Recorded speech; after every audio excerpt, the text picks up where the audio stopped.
So today we are going to talk about tables, nth terms, and next now problems. So first of all, let's talk about what a linear, a quadratic, and an exponential table might look like. Okay, for a linear table, you are looking for a common difference.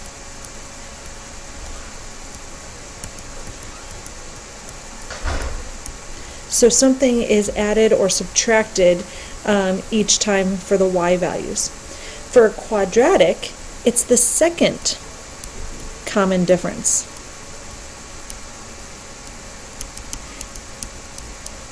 And we'll go through what that looks like. Okay, so first common difference to be more specific, and then second common difference. For an exponential, you are looking to see if something is multiplied or divided.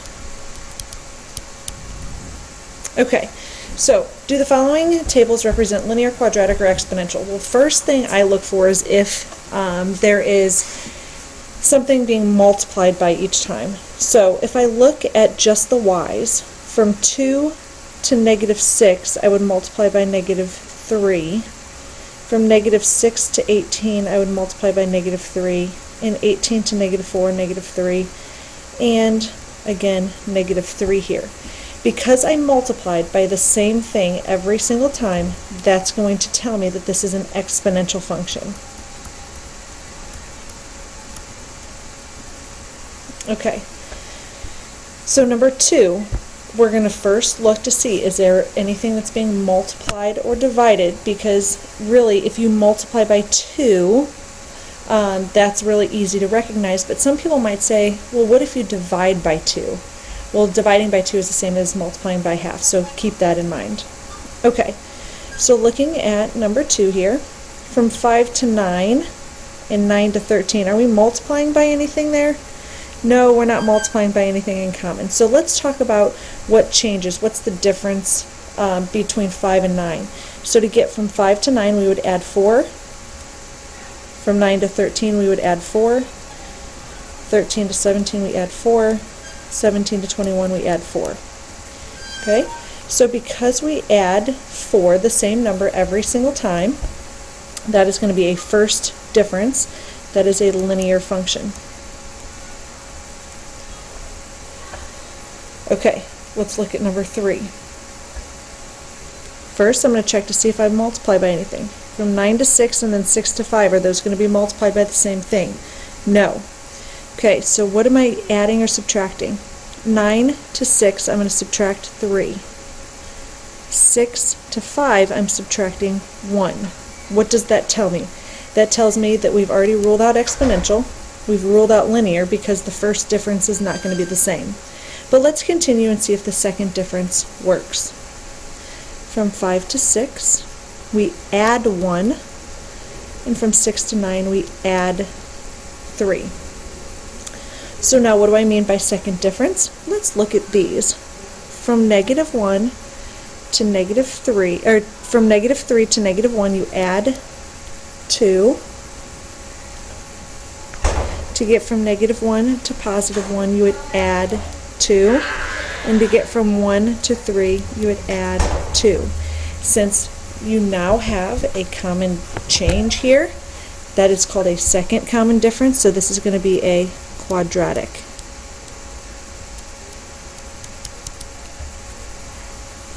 And number 4, I'm going to look to see if I can multiply by something. 4 to 1, 1 to -2, those would not be multiplied by the same thing. So I say, okay, from 4 to 1, I would add 3. From 1, subtract 3. From 1 to -2, subtract 3. -2 to -5, subtract 3. -5 to -8, subtract 3. Again, this is a first difference, so this is a linear function. Okay, please pause the video. You are responsible for 5, 6, 7, and 8 for tomorrow. Okay, now let's look at a couple multiple choice type of problems here. It says the first 4 terms in the pattern are shown below. Which expression represents any term in this pattern? Okay, So if this is the first term, that would be n is 1, this would be n is 2, n is 3, and n is 4, because that's the number term it is. Okay? So which one of these is going to work to give you this pattern here? So on top, let's test this. N plus 1. Well, if n is 1 and we add 1 to it, do we get 2?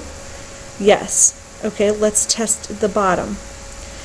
If n is 1 and we plug in 1, we get 2 times 1 is 2. Does that work so far? Yes. Okay.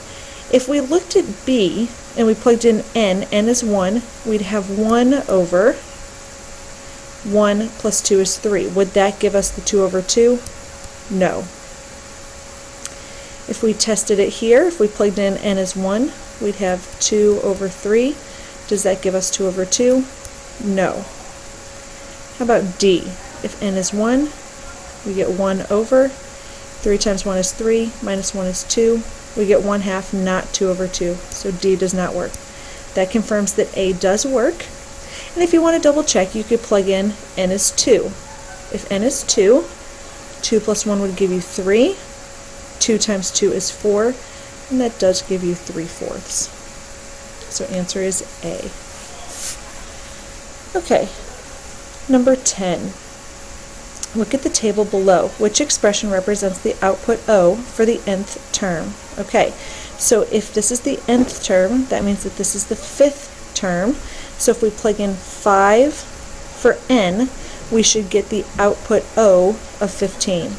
Okay, so if I plug in 5 here, 5 plus 10 is 15, so that will work. If I plug in 5 here, 5 times 5 is 25, minus 10 is 15 here. So far we're good. 3 times 5 is 15. So far we're good. And if I plug in 5 here, 5 times 2 is 10, plus 5 is 15. So far we're good. Okay, so that means we need to move on to the next term. Let's now say that n is 10 and see if they still work. Okay?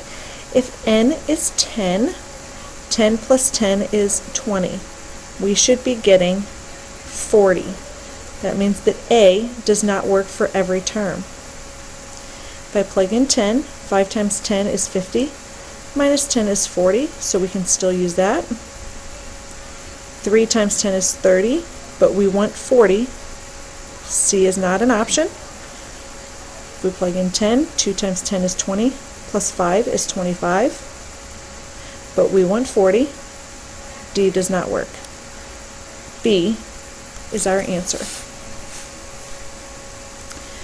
Number 11. If the first now equals 1, so this is now, which equation represents this sequence? Okay, so if this is now, the 3 is next. So we're plugging in 1 for all of the nows.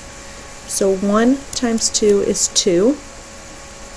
1 minus 2 is negative 1. 1 plus 2 is 3. 1 divided by 2 is 1/2. So if we plug in 1 for now, 3 should be next. C is our answer. 2 does not work, negative 1 does not work, and 1/2 does not work. Please go ahead and stop the video, and you are also responsible for number 12 for tomorrow.